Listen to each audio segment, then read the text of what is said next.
बच्चे को जंगल की दुनिया में घुमा रही है, लेकिन वो खुद नहीं जानती कि आगे उसका रास्ता एक खूंखार शेर भी देख रहा है। शेर कितना खतरनाक हो सकता है ये जिराफ को अच्छे से पता है, इसलिए वो अपने बच्चे को अकेला नहीं छोड़ रही। लेकिन तभी एक ऐसा पल आता है जब जिराफ शेर को भगाने के लिए पैर मारती है, लेकिन पैर लगने से उसका बच्चा ही गड्ढे में गिर जाता है। घबराई हुई जिराफ अपने बच्चे को निकालने की बहुत कोशिश करती है, लेकिन सफल नहीं होती। एक तरफ भूखा शेर खुद नीचे पहुंचकर बच्चे पर हमला कर देता है और उसे अपने साथ घसीटकर पानी के पास ले आता है, लेकिन वहां से उसके बच्चे को अलग कर पाना शेर के लिए भी आसान नहीं होता। जिराफ वहां जाती है और शेर को वहां से भगाकर ही दम लेती है, और अब कुछ देर में बेबी जिराफ भी उठकर खड़ा होता है, लेकिन घायल होने के कारण ढंग से चल भी नहीं पाता। वो खुद को बचाने के ख्याल से पानी में तो उतरता है, लेकिन कुछ ही देर में जिंदगी उसका साथ छोड़ देती है और एक माँ अपना बच्चा खो देती है। शिकार के लिए बाहर निकलता है तो फिर उसे इस बात से फर्क नहीं पड़ता कि उसके सामने कौन सा जानवर है, उसे बस अपना पेट भरना है। अब चाहे उसके सामने कोई हिरण हो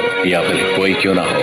यहाँ एक हिप्पो अपने बच्चे के साथ बाहर निकली है, लेकिन उन पर शेर के ग्रुप की नजर पड़ चुकी है और उन्हें अपना शिकार बनाने के इरादे से वे उनके पीछे चल पड़े हैं। हिप्पो जल्दी ये समझ जाती है कि वो आज खुद को और अपने बच्चे को इन खूंखार दरिंदों से नहीं बचा पाएगी, इसलिए जब शेर उस पर हमला करते हैं तो वो ज्यादा हाथ पैर भी नहीं मारती और अपने बच्चे को बचाने के लिए खुद बलि चढ़ने के लिए आगे हो जाती है। वो दर्द सहती रहती है, लेकिन किसी शेर को अपने बच्चे के पास नहीं आने देती। मगर थोड़ी देर में जब वो हिप्पो शेरों के हमलों से ज्यादा घायल हो जाती है तो शेर छोटे हिप्पो पर भी हमला कर देते हैं और वो अपने बच्चे की कोई मदद नहीं कर पाती।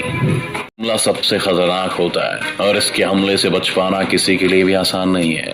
लेकिन क्या हो अब किसी शेर के बच्चों का दुश्मन कोई दूसरा शेर ही बन जाए। चलिए इस वीडियो में देखते हैं।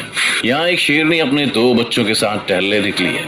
उसके बच्चे वहीं पास के मैदान में खेलने लगे हैं कि तभी उसके सामने 2 शेर आ जाते हैं। वो शेरनी को अपनी रानी बनाना चाहते हैं, लेकिन उसे ये बात पसंद नहीं आती है और वो उन दोनों पर खुर्राने लग जाती है। अब दोनों शेर उसके बच्चों को मारने के इरादे से आगे बढ़ते हैं, लेकिन शेरनी की ललकार कुछ समय के लिए उन्हें रोक देती है। मगर शेर आसानी से पीछे हटने वालों में से नहीं है। उनमें से एक शेर उस शेरनी की तरफ बढ़कर उसे बिजी रखता है तो दूसरा शेर चुपके से उसके एक बच्चे को अपना शिकार बना लेता है। शेरनी को जब तक इसके बारे में पता चलता है तब तक उसका एक बच्चा मर चुका होता है। वो अपने मरे हुए बच्चे के पास जाकर जोर जोर से विलाप करती है। तभी उसका दूसरा बच्चा भी वहां जाता है। जंगल में खूंखार जानवर जब भूखे होते हैं तो किस हद तक जा सकते हैं ये तो हमने देख ही लिया।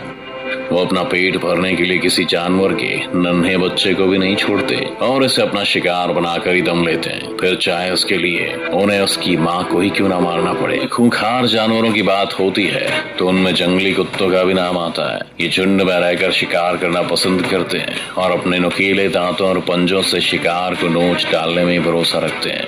कुछ जंगली कुत्ते आज वॉर्थॉग का शिकार करने निकले हैं और उन्होंने एक वॉर्थॉग के बच्चे को अपना शिकार भी बनाया हुआ है, मगर यहाँ उसकी माँ भी मौजूद है जो उनके लिए परेशानी का कारण बन सकती है। वो वॉर्थॉग बार बार उन कुत्तों की तरफ भी बढ़ती है, लेकिन उनके खतरनाक मंसूबों के आगे खुद को कमजोर पाती है और कुछ नहीं कर पाती। इधर कुछ कुत्ते उस वॉर्थॉग के बच्चे को अपने साथ खींचते हुए दूसरी जगह ले आते हैं और उसके शरीर पर अपने पैने दांत गड़ाने लगते हैं। दर्द से चिल्लाता वो बच्चा भी खुद को बचाने के लिए लाख कोशिशें करता है, लेकिन खूंखार कुत्तों की पकड़ से निकल पाना उसके लिए बिल्कुल भी आसान नहीं है। मादा वॉर्थॉग दूर से इस खूनी मंजर को देखती है, लेकिन उसे जंगली कुत्तों के मुंह से निवाला बनने से नहीं रोक पाती। बाहर निकले खूंखार चीते की नजर एक बेबी विल्डबीस्ट पर पड़ चुकी है और वो अब उसे अपना शिकार बनाने की तैयारी कर रहा है। दरअसल चीता अपने शिकार को देखने के बाद पहले एक ही जगह पर शांति से खड़ा रहकर उसे घूरता रहता है और फिर अचानक से पूरी रफ्तार से उस पर टूटकर उसे दबोच लेता है। यहाँ भी थोड़ी देर रुककर चीता पूरी ताकत के साथ शिकार की तरफ बढ़ जाता है। इतने बड़े खतरे को देखकर विल्डबीस्ट भी वहां से भागने की कोशिश करता है, लेकिन चीता की रफ्तार के आगे कमजोर पड़ जाता है और उसका शिकार बन जाता है।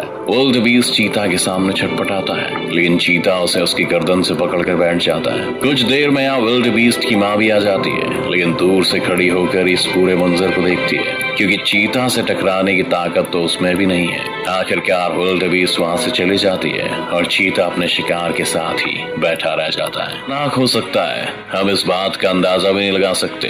वो अपने सामने आने वाले छोटे जानवरों को तो मारता ही है, मगर बड़े जानवरों को भी नहीं छोड़ता।